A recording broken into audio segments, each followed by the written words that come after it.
Minister Jaishankar, welcome back to Washington, D.C. Thank you so much for talking to ANI. If we talk about your visit here in D.C., lots of nuts and bolts, give us some details about what your meetings look like here. Well, the main reason I came was that there was a critical minerals ministerial which was convened by Secretary of State Marco Rubio. There were a number of countries, I think about 50 odd countries which were here.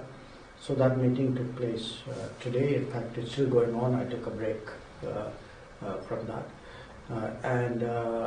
That was the principal reason. It was a very good discussion. Critical minerals is a very important subject.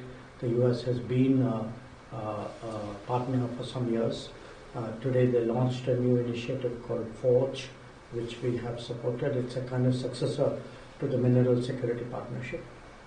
So I think overall, to me it was a good meeting, very productive, very outcome oriented, very business-like, and that was the core reason I came. But obviously, if you're coming to Washington, you do a lot of other things. So yesterday I did my bilaterals with Secretary Rubio.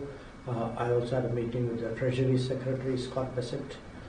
And today, because a number of other foreign ministers are here, there were a whole lot of pull-asides. Sort of you stand there like you and I are standing and sort of catch up with where the relationship is. So it's been a very useful 2 days. Probably when you were en route to DC, the big announcement came in, the trade deal between... Well, just as I had arrived, yeah. Right.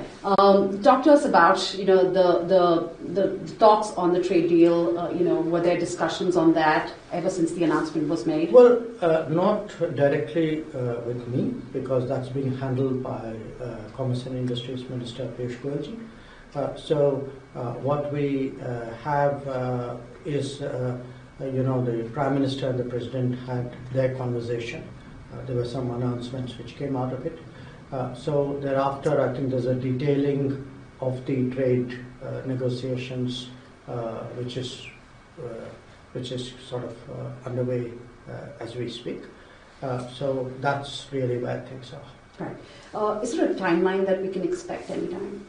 It's hard for me to say because I think the Commerce Minister would know that better because he is the person who's actually engaging USTR, Jimson Green on this matter. Right. You did mention about your meeting with Secretary Rubio.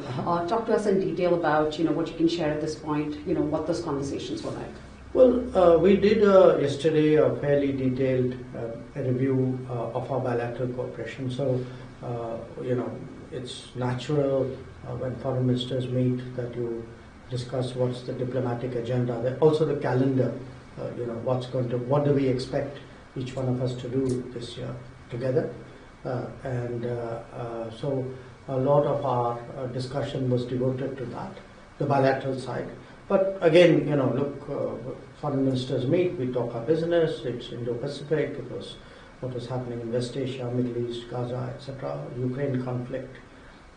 So there was a kind of a global review, also what was happening in the Western Hemisphere. So in a sense, we discussed the world, we discussed our relationship, and it was a very open, sort of forthcoming conversation. It normally is. Thank you for talking to me, and I really appreciate your time. Thank you. Pleasure.